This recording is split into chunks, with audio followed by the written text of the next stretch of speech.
നമസ്കാരം. Ready to study PSCയുടെ പുതിയൊരു വീഡിയോയിലേക്ക് സ്വാഗതം. 6ാം ക്ലാസ് സോഷ്യൽ സയൻസ് പാഠപുസ്തകത്തിലെ 5ാമത്തെ പാഠഭാഗമായ സംസ്കാരവും സാംസ്കാരിക വൈവിധ്യങ്ങളും എന്ന പാഠഭാഗം നമുക്കിന്ന് ഈ വീഡിയോയിൽ പഠിക്കാം.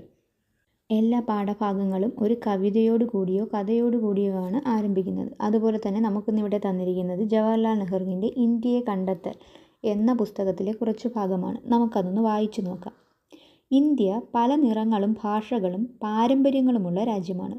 വടക്ക് മഞ്ഞുമൂടിയ ഹിമാലയം മുതൽ തെക്ക് കടലോരങ്ങൾ വരെ ഓരോ പ്രദേശത്തിനും തനതായ സംസ്കാരമുണ്ട്. എണ്ണമറ്റ ഉത്സവങ്ങളുടെയും സംഗീതത്തിൻ്റെയും നാടാണ് നമ്മുടേത്. വ്യത്യസ്തങ്ങളായ നൃത്തരൂപങ്ങൾ ഓരോന്നും നമ്മുടെ ജനങ്ങളുടെ വ്യത്യസ്തമായ കഥകൾ പറയുന്നു. എന്നിരുന്നാലും ഈ വൈവിധ്യങ്ങൾക്കിടയിൽ മഹത് വ്യക്തികളായ ചിന്തകരുടെയും യോദ്ധാക്കളുടെയും ജീവിതകഥകളാൽ സമ്പന്നവും ശക്തവുമായ ഐക്യബോധം നാം പങ്കിടുന്നുണ്ട്. ഭിന്നതകളെ ഉൾക്കൊള്ളാനും വൈവിധ്യത്തിൽ ഐക്യം കണ്ടെത്താനുമുള്ള കഴിവിലാണ് ഇന്ത്യയുടെ ശക്തി കുടികൊള്ളുന്നത്. ഭിന്നതകളെ ഉൾക്കൊള്ളാനും വൈവിധ്യത്തിൽ ഐക്യം കണ്ടെത്താനുമുള്ള കഴിവിലാണ് ഇന്ത്യയുടെ ശക്തി കുടികൊള്ളുന്നത്. ഇത്രയുമാണ് ഇന്ത്യയെ കണ്ടെത്തൽ എന്ന് പറയുന്ന ജവഹർലാൽ നെഹ്റുവിൻ്റെ പുസ്തകത്തിൽ നിന്ന് നമുക്ക് തന്നിരിക്കുന്ന പാഠഭാഗത്തിൽ തന്നിരിക്കുന്നത്. ഇതിൽ നിന്ന് ചോദിക്കാൻ സാധ്യതയുള്ള ചോദ്യം എന്ന് പറയുന്നത് ഇന്ത്യയെ കണ്ടെത്തൽ എഴുതിയതാരാണ്? ജവഹർലാൽ നെഹ്റു. മുന്നേയും പല പാഠഭാഗങ്ങളിലും നമുക്ക് ഇന്ത്യയെ കണ്ടെത്തലിൻ്റെയും ഒരച്ഛൻ മകൾക്ക് അയച്ച കത്തുകളിൻ്റെയും ഒക്കെ ഭാഗങ്ങളാണ് തന്നിട്ടുള്ളത്. അപ്പോൾ ഇവിടെയും നമുക്ക് ഇന്ത്യയെ കണ്ടെത്തലാണ് തന്നിരിക്കുന്നത്. അത് എഴുതിയത് ജവഹർലാൽ നെഹ്റുവാണ്. ഇന്ത്യയെ കണ്ടെത്തൽ ജവഹർലാൽ നെഹ്റു. ഈ പാഠഭാഗം മുഴുവനും സംസ്കാരത്തിനെ കുറിച്ചാണ് ചർച്ച ചെയ്യുന്നത്. ഇവിടെ ഇന്ത്യയുടെ ദേശീയ ഐക്യം ശക്തിപ്പെടുത്തുന്നതിനായി 1988 രചിക്കപ്പെട്ട മിലേ സുർ മേര എന്ന് തുടങ്ങുന്ന ഗാനത്തിൻ്റെ വരികൾ തന്നിട്ടുണ്ട്. നാനാത്വത്തിൽ ഏകത്വം എന്ന ആശയം പ്രതിഫലിപ്പിക്കുന്ന വിവിധ ഭാഷകളിലെ വരികൾ കോർത്തിണക്കി തയ്യാറാക്കിയതാണ് ഈ ഗാനം. നമ്മൾ ദൂരദർശനിലൊക്കെ കേട്ടിട്ടുണ്ടാവും.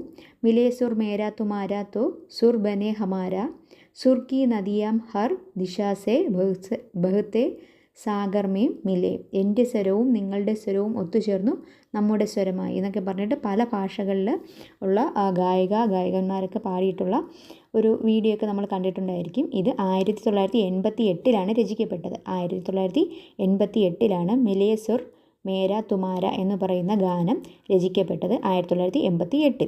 നാനാത്വത്തിൽ ഏകത്വം എന്ന ആശയമാണത് പ്രതിഫലിപ്പിക്കുന്നത്. നാനാത്വത്തിൽ ഏകത്വം എന്ന് പറയുന്ന ആശയമാണത് പ്രതിഫലിപ്പിക്കുന്നത്. ഇന്ത്യയുടെ ദേശീയ ഐക്യം ശക്തിപ്പെടുത്താൻ വേണ്ടിയിട്ടാണ്. ഇന്ത്യയുടെ ദേശീയ ഐക്യം ശക്തിപ്പെടുത്താൻ വേണ്ടിയിട്ട് തയ്യാറാക്കിയ ഗാനമാണ് ഈ പറയുന്ന മിലേ സുർ മേര തുമാര എന്ന് പറയുന്ന ഗാനം. അടുത്തതായി നമുക്ക് നോക്കാനുള്ളത് സംസ്കാരത്തിനെ കുറിച്ചാണ്. സംസ്കാരം എന്താണ് എന്ന് നോക്കാം. നമ്മുടെ ഭക്ഷണം, വേഷം, ഭാഷ തുടങ്ങിയവ ചേർന്നാണ് നമ്മുടെ സംസ്കാരം രൂപപ്പെടുന്നത്.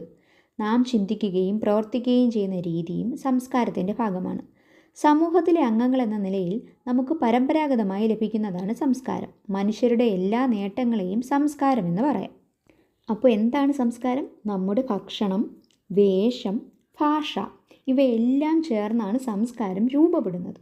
ഭക്ഷണം, വേഷം, ഭാഷ ഇതൊക്കെ ചേർന്നിട്ടാണ് സംസ്കാരം രൂപപ്പെടുന്നത്.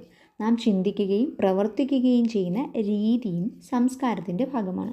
നാം ചിന്തിക്കുകയും പ്രവർത്തിക്കുകയും ചെയ്യുന്ന രീതിയും സംസ്കാരത്തിൻ്റെ ഭാഗമാണ്. സമൂഹത്തിലെ അംഗങ്ങൾ എന്ന നിലയിൽ നമുക്ക് പരമ്പരാഗതമായി ലഭിക്കുന്നതാണ് സംസ്കാരം.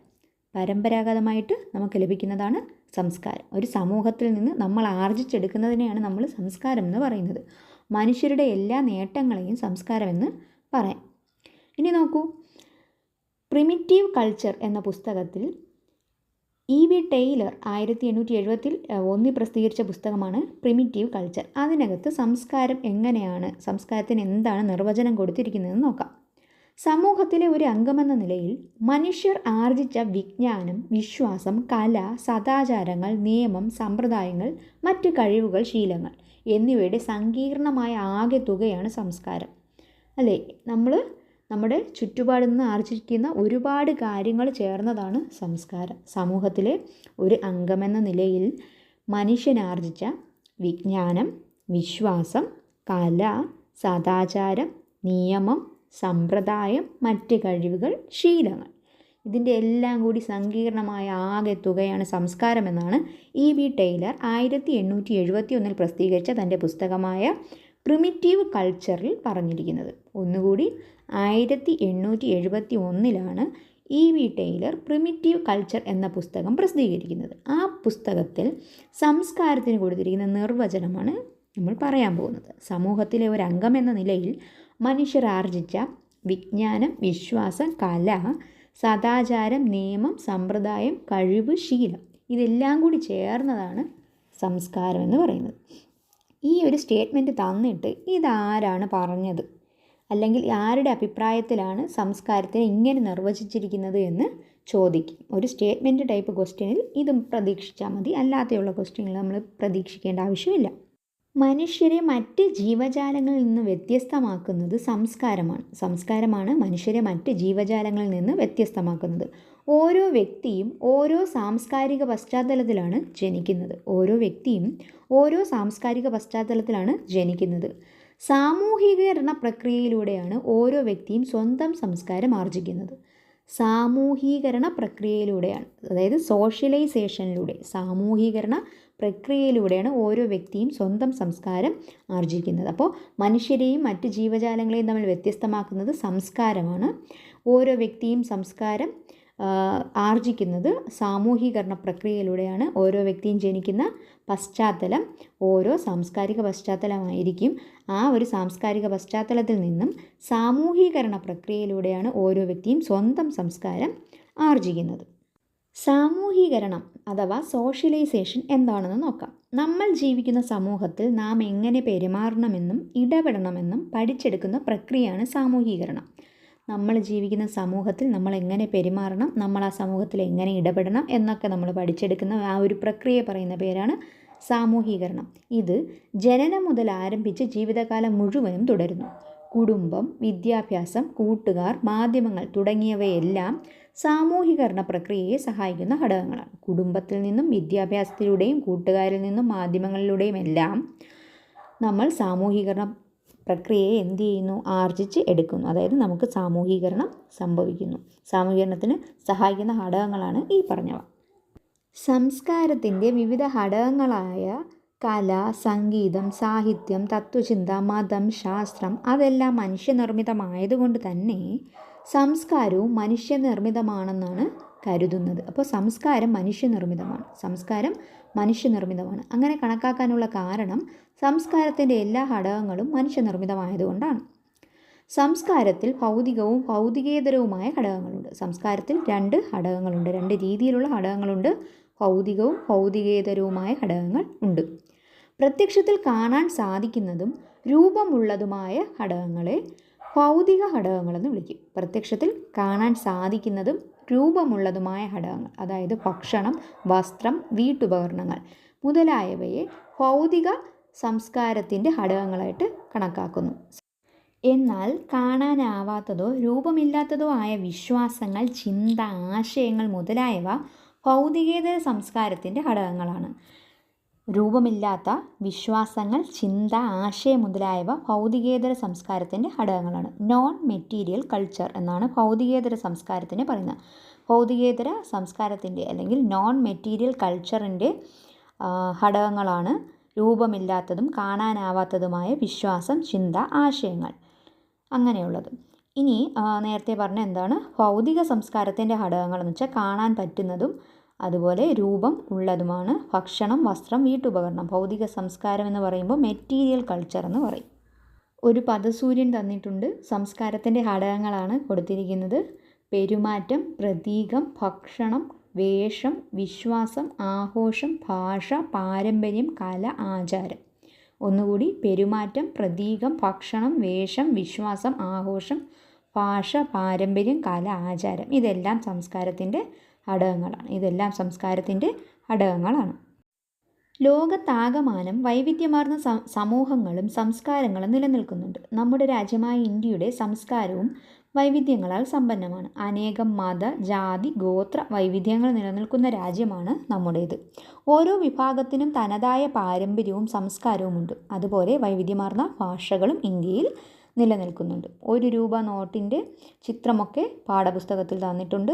നമ്മുടെ കറൻസി നോട്ടിൽ എത്ര ഭാഷകളുണ്ടെന്ന് ചോദിച്ചിട്ടുണ്ട്. നമ്മുടെ കറൻസി നോട്ടിൽ എത്ര ഭാഷകളാണുള്ളത്? നമ്മുടെ കറൻസിയിൽ 17 ഭാഷകളാണ് ഉള്ളത്. നമ്മുടെ ഭരണഘടനയിൽ ഉൾച്ചേർത്തിരിക്കുന്ന ഭാഷകൾ ഏതൊക്കെയാണെന്ന് ചോദിച്ചിട്ടുണ്ട്. നമ്മുടെ ഭരണഘടനയിൽ ഏകദേശം 22 ഭാഷകൾ ചേർത്തിട്ടുണ്ട്. നമ്മുടെ ഭരണഘടനയിൽ 22 ഭാഷകൾ ചേർത്തിട്ടുണ്ട്. ആസാമീസ്, ബംഗാളി, ഗുജറാത്തി, ഹിന്ദി, കന്നഡ, കാശ്മീരി, കൊങ്കണി, മലയാളം, മണിപ്പൂരി, മറാത്തി, നേപ്പാളി, ഒറിയ, പഞ്ചാബി, സാൻസ്ക്രിറ്റ്, സിന്ധി, തമിഴ്, തെലുഗു, ഉറുദു, ബോഡോ, സന്താലി, മൈഥിലി, ഡോഗ്രി. 22 ഭാഷകൾ ഇതൊക്കെയാണ്. ഒരു തവണ കൂടി പറയാം. അസമീസ്, ബംഗാളി, പഞ്ചാബി, ഗുജറാത്തി, ഹിന്ദി, കന്നഡ, കാശ്മീരി, കൊങ്കണി, മലയാളം, മണിപ്പൂരി, മറാത്തി, നേപ്പാളി, ഒറിയ, സാൻസ്ക്രിറ്റ്, സിന്ധി, തമിഴ്, തെലുഗു, ഉറുദു, ബോഡോ, സന്താളി, മൈഥിലി, ഡോഗ്രി. ഇത്രയും ഭാഷകളാണ് ഇന്ത്യയുടെ ഭരണഘടനയിൽ നിലവിലുള്ളത്. ഇനി നമുക്ക് സംസ്കാരത്തിൻ്റെ സവിശേഷതകൾ നോക്കാം. ഒന്നാമത്തെ സവിശേഷത സംസ്കാരം പഠിച്ചെടുക്കുന്നതാണ്. സംസ്കാരം പഠിച്ചെടുക്കുന്നതാണ്. Culture is learned. സംസ്കാരം പഠിച്ചെടുക്കുന്നതാണ്. സംസ്കാരം ജന്മസിദ്ധമായി ലഭിക്കുന്ന ഒന്നല്ല. കുടുംബം, വിദ്യാലയം, കൂട്ടുകാർ, സമൂഹം എന്നിവയുമായുള്ള ഇടപെടലിലൂടെ നടക്കുന്ന സാമൂഹീകരണ പ്രക്രിയ. അതെന്താണ് നമ്മൾ നേരത്തെ പറഞ്ഞു. ആ ഒരു പ്രക്രിയ വഴി നമ്മൾ ആർജിച്ചെടുക്കുന്നതാണ് സംസ്കാരം. മുതിർന്നവരെ ബഹുമാനിക്കുന്നത് എങ്ങനെയാണെന്ന് നാം കുടുംബത്തിൽ നിന്നാണ് പഠിക്കുന്നത്. സമൂഹത്തിൽ എങ്ങനെ പെരുമാറണമെന്ന് കുടുംബം, വിദ്യാലയം, കൂട്ടുകാർ, സമൂഹം എന്നിവിടങ്ങളിൽ നമ്മൾ പഠിക്കുന്നു. സമൂഹത്തെയും വ്യക്തികളെയും രൂപപ്പെടുത്തുന്നതിൽ സംസ്കാരം പ്രധാന പങ്ക് വഹിക്കുന്നു. ഒരു വ്യക്തി സ്വന്തം സംസ്കാരത്തെക്കുറിച്ച് പഠിക്കുകയും അത് ശീലിക്കുകയും ചെയ്യുന്നതാണ് സ്വസംസ്കാരം ആർജിക്കൽ. സ്വസംസ്കാരം ആർജിക്കൽ എന്ന് പറഞ്ഞു കഴിഞ്ഞാൽ ഒരു വ്യക്തി സ്വന്തം സംസ്കാരത്തെക്കുറിച്ച് പഠിക്കുകയും ശീലിക്കുകയും ചെയ്യുന്നത്. സ്വന്തം സംസ്കാരത്തിനെക്കുറിച്ച് പഠിക്കുകയും പിന്നീട് അതിനെ ശീലിക്കുകയും ചെയ്യുന്നതിനെയാണ് സ്വസംസ്കാരം ആർജിക്കൽ അല്ലെങ്കിൽ എൻകൾച്ചറൈസേഷൻ എന്ന് പറയുന്നത്. എൻകൾച്ചറേഷൻ എന്ന് പറയുന്നത്. രണ്ടാമതായി സംസ്കാരം പങ്കുവെക്കുന്നതാണ്. കൾച്ചർ ഈസ് ഷെയർഡ് എന്നാണ് പറയുന്നത്. അതിന് എക്സാമ്പിൾ പറഞ്ഞിരിക്കുന്നത് സ്കൂളുകളിലൊക്കെ ഒരുമിച്ചിട്ട് നമ്മൾ ഓണസദ്യ കഴിക്കുന്നതും ഓണം ആഘോഷിക്കുന്നതും അങ്ങനെ പല പല ആഘോഷങ്ങൾ പല വിഭാഗത്തിലുള്ളവർ ഒരുമിച്ച് ആഘോഷിക്കുന്നതിനെയാണ് പറയുന്നത്. അവിടെ ഒരു പങ്കുവയ്ക്കലാണ് നടക്കുന്നത്. ഭക്ഷണം കഴിക്കുന്നത് പോലെയുള്ള പൊതു പാരമ്പര്യങ്ങൾ ഓണത്തിൻ്റെ ഭാഗമാണ്. അത് ഐക്യവും സാമൂഹിക പങ്കാളിത്തവും വളർത്തുന്നു. ഭക്ഷണത്തിലൂടെയും ആഘോഷങ്ങളിലൂടെയും സംസ്കാരം കൂട്ടായി സ്വീകരിക്കുകയും കൈമാറുകയും ചെയ്യുന്നു. ഇപ്രകാരം സമൂഹത്തിലെ അംഗങ്ങൾക്കിടയിൽ സംസ്കാരം പരസ്പരം പങ്കുവയ്ക്കപ്പെടുന്നു. അപ്പോൾ നമ്മൾ ഒന്നാമത്തെ കാര്യം പറഞ്ഞാൽ സംസ്കാരം പഠിച്ചെടുക്കുന്നതാണെന്ന് പറഞ്ഞു. രണ്ടാമത്തേത് സംസ്കാരം പങ്കുവയ്ക്കുന്നതാണ്. മൂന്നാമത്തേത് സംസ്കാരം പ്രതീകാത്മകമാണ്. പുസ്തകത്തിൽ ദേശീയ ചിഹ്നവും ദേശീയ പതാകയും ദേശീയ പക്ഷിയും ഒക്കെ തന്നിട്ടുണ്ട്. ദേശീയ ഗാനം, ദേശീയ പതാക, ദേശഭക്തി ഗാനം എന്നിവ നമ്മളിൽ ഉണ്ടാക്കുന്ന വികാരം ദേശീയതയാണ്. ദേശീയത സ്നേഹത്തെയും ദേശീയ ഐക്യത്തെയും പ്രതിനിധീകരിക്കുന്നു. ഇതുപോലെ ഭാഷ, ആംഗ്യങ്ങൾ, മുതിർന്നവരെ ബഹുമാനിക്കൽ, അതിഥികളെ കാണുമ്പോൾ കൈകൾ കൂപ്പുന്നത്, വസ്തുക്കൾ അതായത് സ്മാരകങ്ങളും മതചിഹ്നങ്ങളും തുടങ്ങിയ പ്രതീകങ്ങൾ സംസ്കാരത്തെ സൂചിപ്പിക്കാൻ ഉപയോഗിക്കുന്നു. ഈ പ്രതീകങ്ങൾ സംസ്കാരത്തെയും മൂല്യങ്ങളെയും പരിപോഷിപ്പിക്കാൻ സഹായിക്കുന്നു. അപ്പോൾ സംസ്കാരത്തിൻ്റെ സവിശേഷതയിൽ മൂന്നാമത് നമ്മൾ പറഞ്ഞതാണ് സംസ്കാരം പ്രതീകാത്മകമാണ്. നാലാമത്തെ സവിശേഷത സംസ്കാരം ചലനാത്മകമാണ്. Culture is dynamic. ഡൈനാമിക് എന്നിവിടെ ഉദ്ദേശിക്കുന്നത് സംസ്കാരം മാറിക്കൊണ്ടിരിക്കുന്നതാണ് എന്നുള്ള രീതിക്കാണ്. സംസ്കാരം മാറിക്കൊണ്ടിരിക്കുന്നതാണ്.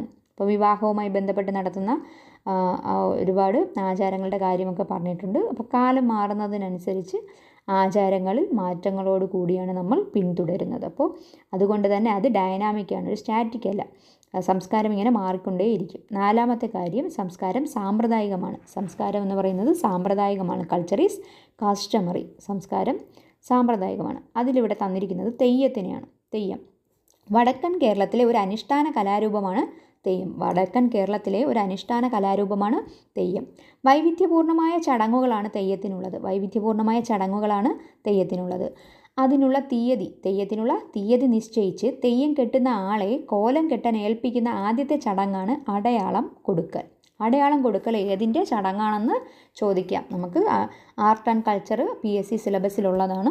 തെയ്യമൊക്കെ അതിനകത്ത് ചോദിക്കുന്നതാണ്. അടയാളം കൊടുക്കൽ ഏത് കലാരൂപവുമായി ബന്ധപ്പെട്ട ചടങ്ങാണെന്ന് ചോദിക്കാം. അടയാളം കൊടുക്കൽ ഏത് കലാരൂപവുമായി ബന്ധപ്പെട്ട ചടങ്ങാണെന്ന് ചോദിച്ചാൽ തെയ്യവുമായിട്ട് ബന്ധപ്പെട്ട ചടങ്ങാണ്. ആ ചടങ്ങെന്ന് പറയുന്നത് തെയ്യത്തിനുള്ള തീയതി നിശ്ചയിച്ച് കഴിഞ്ഞാൽ തെയ്യം കെട്ടുന്ന ആളെ കോലം കെട്ടാൻ ഏൽപ്പിക്കുന്ന ആദ്യത്തെ ചടങ്ങ്. തെയ്യം കെട്ടുന്ന ആളെ കോലം കെട്ടാൻ ഏൽപ്പിക്കുന്ന ചടങ്ങാണ് അടയാളം കൊടുക്കൽ. തെയ്യം കെട്ടുന്നയാൾ 1 മുതൽ 7 ദിവസം വരെ വ്രതമെടുക്കാറുണ്ട്. തെയ്യം കെട്ടുന്നയാൾ 1 മുതൽ 7 ദിവസം വരെ വ്രതമെടുക്കാറുണ്ട്. വർഷത്തിലൊരിക്കലാണ് കാവുകളിലും മറ്റും തെയ്യം കെട്ടിയാടുന്നത്. ആധുനിക കാലത്തും നിലനിൽക്കുന്ന തെയ്യം അനുഷ്ഠാനങ്ങളുടെ തുടർച്ചയും സാംസ്കാരിക പൊലിമയും വിളിച്ചോതുന്ന ഗ്രാമക്കാഴ്ചകളാണ്. അപ്പോൾ നമ്മൾ സംസ്കാരവുമായി ബന്ധപ്പെട്ട 5 സവിശേഷതകൾ പറഞ്ഞു. സംസ്കാരവുമായി ബന്ധപ്പെട്ട 5 സവിശേഷതകൾ പറഞ്ഞു. ഒന്ന്, സംസ്കാരം പഠിച്ചെടുക്കുന്നതാണ്, കൾച്ചർ ഈസ് ലേൺഡ്. രണ്ടാമത് പറഞ്ഞത് സംസ്കാരം പ്രതീകാത്മകമാണ്, കൾച്ചർ ഈസ് സിംബോളിക്. പിന്നെ സംസ്കാരം പങ്കുവെക്കുന്നതാണ്. മൂന്നാമത് സംസ്കാരം പങ്കുവെക്കുന്നതാണ്, കൾച്ചർ ഈസ് ഷെയർഡ്. നാലാമത് നമ്മൾ പറഞ്ഞത് സംസ്കാരം ചലനാത്മകമാണ്, കൾച്ചർ ഈസ് ഡൈനാമിക് ആണ്. പിന്നെ അഞ്ചാമത് പറഞ്ഞത് സംസ്കാരം സാമ്പ്രദായികമാണ്, കൾച്ചർ ഈസ് കസ്റ്റമറി. ഇവിടെ നമ്പർ ഇട്ടതിൽ SCERTക്ക് ഒരു ചെറിയ മിസ്റ്റേക്ക് ഉണ്ട്, അത് പറഞ്ഞപ്പോഴും ഞാനും അങ്ങനെയാണ് പറഞ്ഞത്. അഞ്ചാമത്തതാണ് സംസ്കാരം സാമ്പ്രദായികമാണ്, കൾച്ചർ ഈസ് കസ്റ്റമറി. അതൊരു പദസൂര്യനായിട്ട് ഇവിടെ തന്നിട്ടുണ്ട്. ഇനി നമുക്ക് സംസ്കാരത്തിലെ മാറ്റങ്ങളാണ് നോക്കാനുള്ളത്. സംസ്കാരത്തിലെ മാറ്റങ്ങൾ, സാംസ്കാരിക മാറ്റങ്ങൾ നമുക്ക് നോക്കണം. സംസ്കാരത്തിലെ ഘടകങ്ങൾ ഓരോ സമയത്തും മാറ്റങ്ങൾക്ക് വിധേയമാകുന്നു. സംസ്കാരത്തിൻ്റെ ഘടകങ്ങൾ ഓരോ സമയത്തും മാറ്റങ്ങൾക്ക് വിധേയമാകുന്നു. നമ്മുടെ ഭക്ഷണ രീതിയിലും വസ്ത്രധാരണത്തിലും കുടുംബ ബന്ധങ്ങളിലും വിദ്യാഭ്യാസത്തിലും വന്നിട്ടുള്ള മാറ്റങ്ങൾ ഇതിന് ഉദാഹരണമാണ്. നമ്മുടെ ഭക്ഷണ രീതിയിലും വസ്ത്രധാരണത്തിലും കുടുംബ ബന്ധങ്ങളിലും വിദ്യാഭ്യാസത്തിലും വന്നിട്ടുള്ള മാറ്റങ്ങൾ ഇതിന് ഉദാഹരണങ്ങളാണ്. ഭൗതികേതര സാംസ്കാരിക ഘടകങ്ങളിൽ കാലാകാലങ്ങളിൽ ഉണ്ടാകുന്ന പരിവർത്തനത്തെയാണ് സാംസ്കാരിക മാറ്റം എന്നുകൊണ്ട് അർത്ഥമാക്കുന്നത്. നമ്മൾ നേരത്തെ പറഞ്ഞു ഭൗതിക ഘടകങ്ങളും ഭൗതികേതര ഘടകങ്ങളും. ഭൗതിക ഘടകങ്ങളിലും ഭൗതികേതര സംസ്കാര ഘടകങ്ങളിലും കാലാകാലങ്ങളിൽ പരിവർത്തനം ഉണ്ടാകുന്നു. ഇങ്ങനെ ഉണ്ടാകുന്ന മാറ്റത്തിനെയാണ് സാംസ്കാരിക മാറ്റം എന്നതുകൊണ്ട് അർത്ഥമാക്കുന്നത്. മറ്റ് സംസ്കാരങ്ങളുമായി സമ്പർക്കത്തിലാകുമ്പോഴാണ് സാംസ്കാരിക മാറ്റം മുഖ്യമായും സംഭവിക്കുന്നത്. ഈ മാറ്റങ്ങൾ പ്രധാനമായും 3 രീതികളിലാണ് ഉള്ളത്. ഏതൊക്കെയാണെന്ന് നമുക്ക് നോക്കാം. ഒന്ന്, സാംസ്കാരിക വ്യാപനം, കൾച്ചറൽ ഡിഫ്യൂഷൻ. ഒന്ന് സാംസ്കാരിക വ്യാപനമാണ്, അതായത് കൾച്ചറൽ ഡിഫ്യൂഷൻ. അതിന് പറയുന്നതെന്ന് പറഞ്ഞു കഴിഞ്ഞാൽ മറ്റ് സ്ഥലങ്ങളിലുള്ള ഭക്ഷണങ്ങൾ പോലും ഇന്ന് നമുക്ക് നമ്മുടെ തൊട്ടടുത്ത് ലഭിക്കുന്നു എന്നുള്ളതാണ്. ഒരു സംസ്കാരത്തിൻ്റെ തനത് സവിശേഷതകൾ മറ്റൊരു സംസ്കാരത്തിലേക്ക് കലരുന്നതിനെയാണ് സാംസ്കാരിക വ്യാപനം, കൾച്ചറൽ ഡിഫ്യൂഷൻ എന്ന് പറയുന്നത്. ഒരു സംസ്കാരത്തിൻ്റെ സവിശേഷത മറ്റൊരു സംസ്കാരത്തിലേക്ക് കലരുന്നത്. വ്യത്യസ്ത സംസ്കാരങ്ങൾ തമ്മിൽ ഇടപഴകുമ്പോഴാണ് ഇങ്ങനെ സംഭവിക്കുന്നത്. ഒരു സംസ്കാരത്തിൽ നിന്ന് മറ്റു സംസ്കാരങ്ങളിലേക്കും തിരിച്ചും ഈ വ്യാപനം സംഭവിക്കാം. കേരളത്തിൽ അതിഥി തൊഴിലാളികളുടെ എണ്ണം വർദ്ധിച്ചപ്പോൾ അവരുടെ ഭക്ഷണ വിഭവങ്ങൾ ഇവിടെ സുലഭമായി ലഭിക്കാൻ തുടങ്ങി. അങ്ങനെ പാനിപൂരി, പനീർ ടിക്ക, ദാൽ മഖനി പോലുള്ളവ ഉദാഹരണങ്ങളാണ്. വസ്ത്രം, ഭാഷ, ആഘോഷം തുടങ്ങിയവയിലും മാറ്റങ്ങൾ പ്രകടമാണ്. ഇത്തരത്തിൽ വിവിധ സംസ്കാരങ്ങൾ സൗഹൃദപൂർവ്വം ഇടപഴകുമ്പോഴാണ് സാംസ്കാരിക വ്യാപനം സംഭവിക്കുന്നത്. അപ്പോൾ സാംസ്കാരിക വ്യാപനം സംഭവിച്ചത് മെയിനായിട്ട് നമ്മളിപ്പോൾ കണ്ടുവരുന്നത് നമ്മുടെ ആഹാര രീതികളിലാണ്. പിന്നീട് വസ്ത്രത്തിലും ഭാഷയിലും ആഘോഷങ്ങളിലും വരെ വ്യത്യാസങ്ങൾ ഉണ്ടായിട്ടുണ്ട്. അപ്പോൾ അത് സാംസ്കാരിക വ്യാപനം കാരണമാണ്. അപ്പോൾ സംസ്കാരത്തിൽ ഉണ്ടായ ഒരു മാറ്റമാണത്. അതിൽ ഒന്നാമത്തെ രീതി എന്ന് പറയുന്നത് സാംസ്കാരിക വ്യാപനം അഥവാ കൾച്ചറൽ ഡിഫ്യൂഷൻ വഴിയാണ്. അടുത്തത് അന്യ സംസ്കാരം ആർജിക്കൽ, എക്കൾച്ചറേഷൻ എന്ന് പറയും. അന്യ സംസ്കാരം ആർജിക്കൽ, അതായത് നമ്മൾ സ്വന്തം സംസ്കാരം പഠിക്കുന്നതിനോടൊപ്പം തന്നെ മറ്റൊരു സ്ഥലത്തെ സംസ്കാരം കൂടി പഠിച്ചെടുക്കുന്നതിനെയാണ് അന്യ സംസ്കാരം ആർജിക്കൽ എന്ന് പറയുന്നത്. സ്വന്തം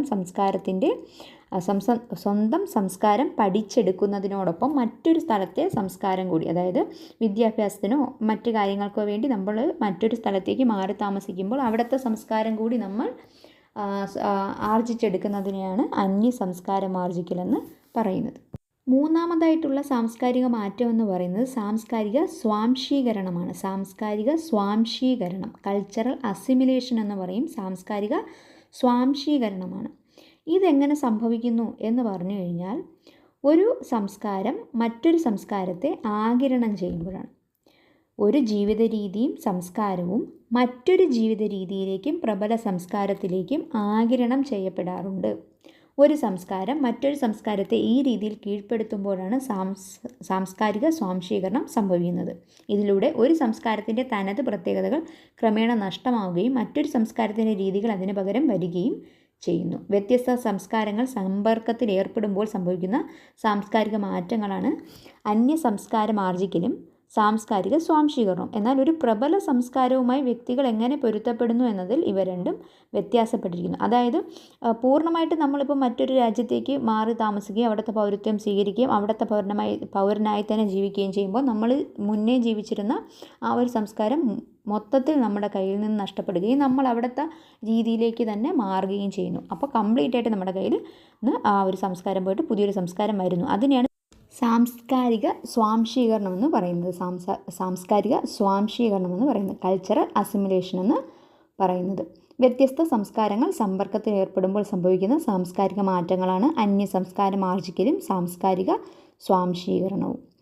അന്യ സംസ്കാരം ആർജിക്കൽ, സാംസ്കാരിക സ്വാംശീകരണം, സാംസ്കാരിക വ്യാപനം എന്നിവ സമൂഹത്തിലെ ആന്തരിക ഘടകങ്ങളുടെ സ്വാധീനത്താൽ സംഭവിക്കുന്നതാണ്. ആന്തരിക ഘടകങ്ങളുടെ സ്വാധീനത്താലാണ് സാംസ്കാരിക സ്വാംശീകരണവും സാംസ്കാരിക വ്യാപനവും അന്യ സംസ്കാരം ആർജിക്കലും സംഭവിക്കുന്നത്. എന്നാൽ ബാഹ്യ ഘടകങ്ങളുടെ എക്സ്റ്റേണൽ ഫാക്ടേഴ്സിൻ്റെ ഫലമായിട്ട് സാംസ്കാരിക മാറ്റത്തിന് കാരണമാകാറുണ്ട്. എക്സ്റ്റേണൽ ഫാക്ടേഴ്സ് എന്ന് പറയുമ്പോൾ സാംസ്കാരിക നവീകരണം, പാരിസ്ഥിതിക വ്യതിയാനം തുടങ്ങിയവ സാംസ്കാരിക മാറ്റങ്ങൾക്ക് കാരണമാകുന്ന ബാഹ്യ ഘടകങ്ങളാണ്. അതായത് സാംസ്കാരിക നവീകരണം, പാരിസ്ഥിതിക വ്യതിയാനം തുടങ്ങിയവ സാംസ്കാരിക മാറ്റങ്ങൾക്ക് കാരണമാകുന്ന ബാഹ്യ ഘടകങ്ങളാണ്. ഈ ബാഹ്യ ഘടകങ്ങൾ സാംസ്കാരിക മാറ്റത്തിന് കാരണമാകുന്നത് എങ്ങനെയാണെന്ന് ഇനി നമ്മൾ നോക്കാൻ പോകുന്നത്. സാംസ്കാരിക നവീകരണവും സാംസ്കാരിക മാറ്റവും നമുക്ക് നോക്കാം.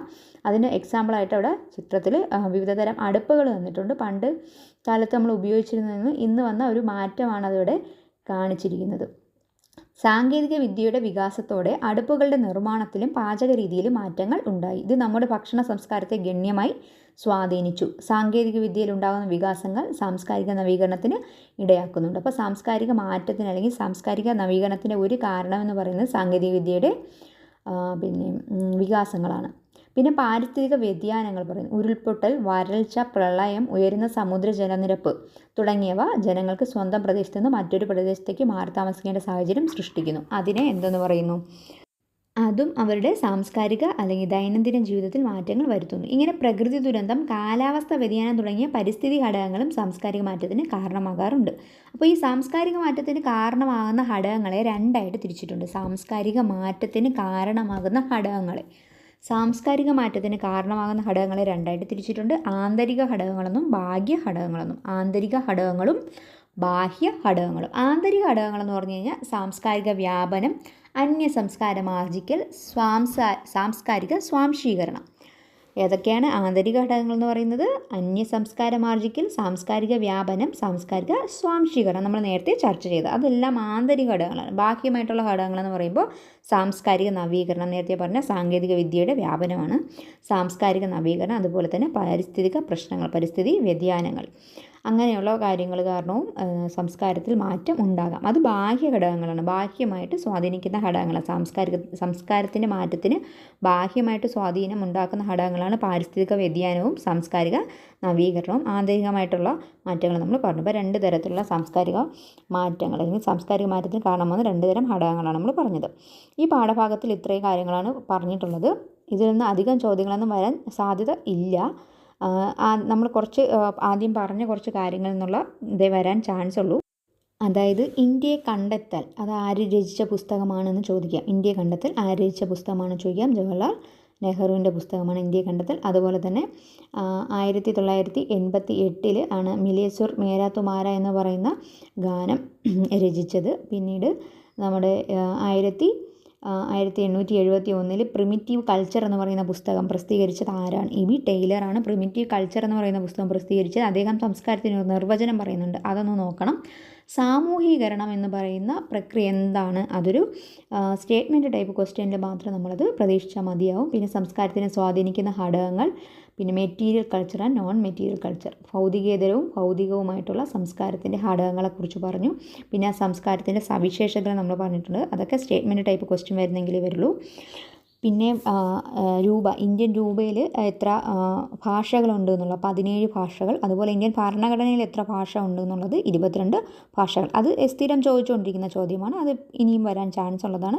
പിന്നെ നമ്മുടെ ആർട്സ് ആൻഡ് കൾച്ചറിൻ്റെ ഒരു തെയ്യത്തിൻ്റെ കാര്യം പറഞ്ഞു. അടയാളം, കൊടുക്കൽ എന്ന് പറയുന്ന ചടങ്ങ് ഏതുമായിട്ട് ബന്ധപ്പെട്ടിരിക്കുന്നു? തെയ്യം. അടയാളം കൊടുക്കൽ, തെയ്യം. ഇത്രയാണ് വളരെ ഇമ്പോർട്ടൻ്റ് ആയിട്ട് സ്ഥിരം ഇല്ലെങ്കിൽ റിപ്പീറ്റ് ചെയ്ത് ചോദിക്കാൻ ചാൻസ് ഉള്ളത്. മറ്റ് ചോദ്യങ്ങളെല്ലാം തന്നെ സ്റ്റേറ്റ്മെൻറ്റ് ടൈപ്പായിട്ടോ വളരെ ഡീപ്പായിട്ടോ മാത്രം ചോദിച്ചാലേ അതൊക്കെ വരാൻ ചാൻസ് ഉള്ളൂ. എന്നാലും നമ്മൾ SCERT പാഠഭാഗം എന്നുള്ള നിലയിൽ ഇതൊന്ന് അറിഞ്ഞിരിക്കണം. ജസ്റ്റ് ഒന്ന് വായിച്ച് വെച്ചിരിക്കുക. ഈ പറഞ്ഞ ക്ലാസ്സുകൾ ഇഷ്ടപ്പെട്ടു, ക്ലാസ്സിൽ ഡിസ്കസ് ചെയ്ത കാര്യങ്ങളൊക്കെ മനസ്സിലായി എന്ന് കരുതുന്നു. നിങ്ങൾക്ക് ഇഷ്ടപ്പെട്ടിട്ടുണ്ടെങ്കിൽ നിങ്ങളുടെ സുഹൃത്തുക്കൾ ഷെയർ ചെയ്യണം, സബ്സ്ക്രൈബ് ചെയ്യണം, ലൈക്ക് ചെയ്യണം, കമൻറ്റുകൾ പറയണം, അഭിപ്രായങ്ങൾ ഉള്ളതെല്ലാം പറയണം. അടുത്തൊരു വീഡിയോയുമായിട്ട് നമുക്ക് അടുത്ത ഒരു ക്ലാസ്സിൽ കാണാം. താങ്ക്